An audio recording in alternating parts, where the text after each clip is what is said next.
On January 25, 2026, a Burkina Faso military officer named Captain Sayuba Sawadogo stood in the middle of a cleared corridor of land stretching to the horizon in both directions. He had invited journalists to watch. "We have teams working 7 days a week," he told them, day and night. "We are at more than 70% execution rate."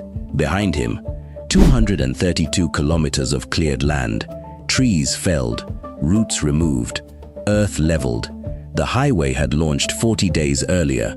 232 kilometers of a 332-kilometer highway, cleared, graded, and prepared in 40 days. The journalists looked around and then looked at each other. Because nobody builds like this. Not in West Africa, not in the Sahel, not in a landlocked country under active jihadist siege, and certainly not without a single foreign contractor. The man behind it is 38 years old. His name is Ibrahim Traoré. He is a captain in the Burkina Faso army. He studied geology at the University of Ouagadougou, trained as a commando, fought in the UN peacekeeping mission in Mali, and came home to a country collapsing under jihadist violence. In September 2022, 2 years after becoming a captain, he staged a coup against a man who had himself staged a coup 8 months earlier. He was 34 years old, the same age Thomas Sankara was when he took power 40 years before him. That comparison was not lost on anyone. When Traoré came to power, Burkina Faso had paved only 3,642 kilometers of roads in 64 years of independence. 6 decades, 3,642 kilometers. His announcement was simple. He intended to build 5,000 kilometers of new roads, more than the country had ever built, in a fraction of the time. The world's infrastructure analysts looked at that number and said nothing, because nothing polite came to mind. But Traoré was not making a political speech. He was describing an operational plan. The first piece of the plan was the method. In collaboration with JICA, the Japan International Cooperation Agency, Burkina Faso began training road workers in a technique called Donou. Donou is a Japanese word. It means to wrap earth in a strong bag.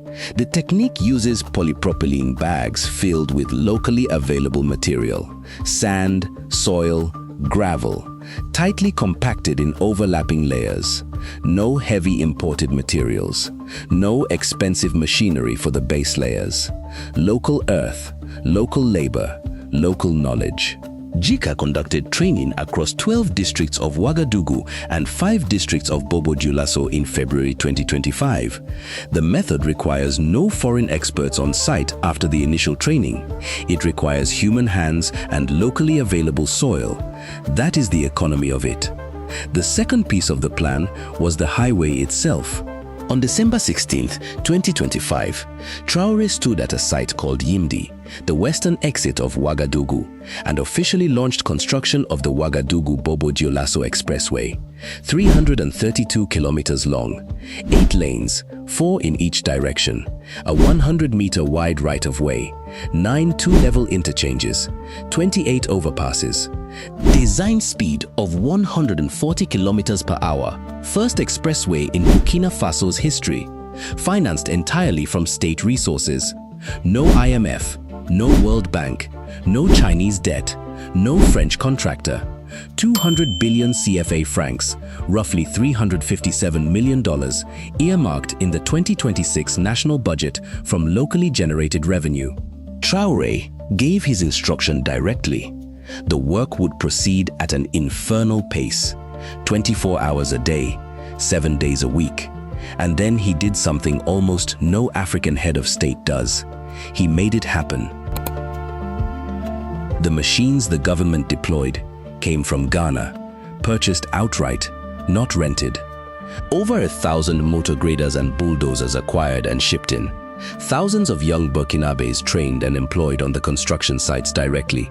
Several overpriced foreign road contracts, some allegedly inflated up to 100 times their actual cost, were cancelled outright. No foreign firms, no bloated agreements. National teams, national equipment, national money. The work is being carried out using bulldozers, which fell trees and remove roots to facilitate subsequent technical stages. Teams work day and night, 7 days a week. By January 25th, 40 days after launch, 232 of 332 kilometers had been cleared, 70% completion of the first phase. The highway is not just infrastructure. It is a statement. The Ouagadougou Bobo-Dioulasso corridor sits at the heart of the trade route, connecting the ports of Abidjan, Lomé, Tema, and Cotonou to the landlocked Sahel.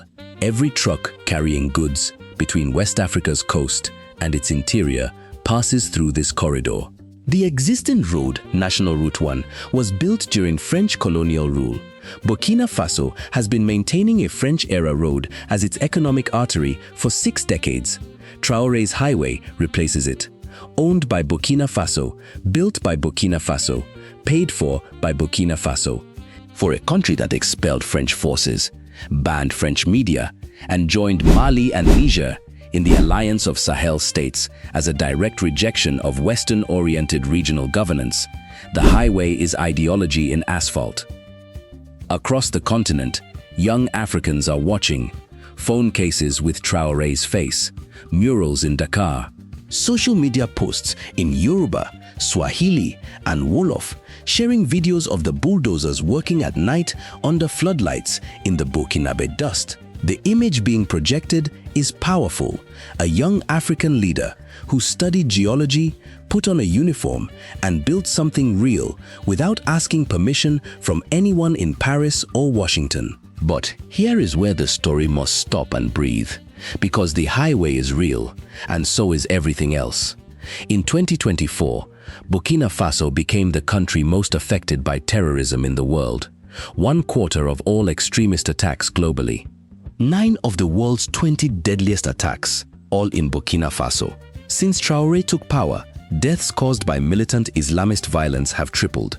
Military forces are estimated to operate freely in as little as 30% of the country. Between 3 and 5 million people have been displaced. The coup was staged because security was failing. Security has failed more completely since. And the journalists who tried to report on this, the journalists who told their readers that the security situation was getting worse, were not given answers. They were detained. In March 2025, intelligence agents arrested the president and vice president of the Burkina Faso Journalists Association, 3 days after they publicly condemned the deteriorating press environment. Their location was not disclosed for weeks. Reporters Without Borders documented a journalist named Atiana Serge Oulon being held in a secret detention facility, a villa near the US Embassy in Ouagadougou, converted into a makeshift prison where detainees were reportedly beaten with tree branches, denied food, and forced to sleep on floors. The government's official position, the journalist had been conscripted for military service. RSF's investigation said the conscription was a smokescreen for captivity. Traoré, in an interview that April, said, "Everyone is free to say what they want and to give their opinion."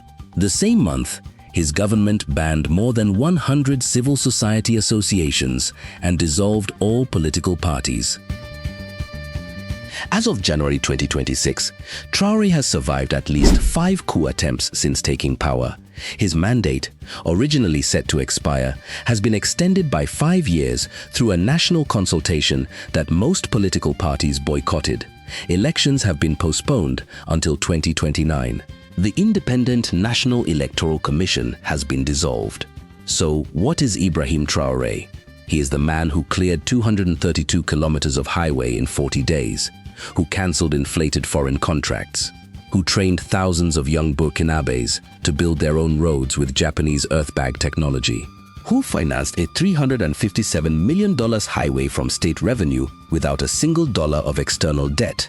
He is also the man under whose watch Burkina Faso became the world's terrorism epicenter, who detained journalists in secret villas, who dissolved the Electoral Commission, who conscripted critics into military service, who is building something extraordinary in a country where 30% of the territory is accessible to his own government. Both of these are true, and that is exactly what makes this story so hard to look away from. Back to the cleared land, back to the 40 days. The bulldozers are still running. The highway will eventually connect Ouagadougou to Bobo-Dioulasso, the country's two largest cities, at 140 kilometers per hour. When it is complete, it will be the most ambitious piece of infrastructure built by a Sahelian government using its own money in modern history. Whether Burkina Faso's people get to drive that highway freely, whether a farmer in Boromo can travel it without fear, whether a journalist can report from it without risk, whether a citizen can vote for or against the man who built it, those questions have not been answered. In June 2026, the machines are still moving, day and night, 7 days a week, and the world is still deciding what it is watching.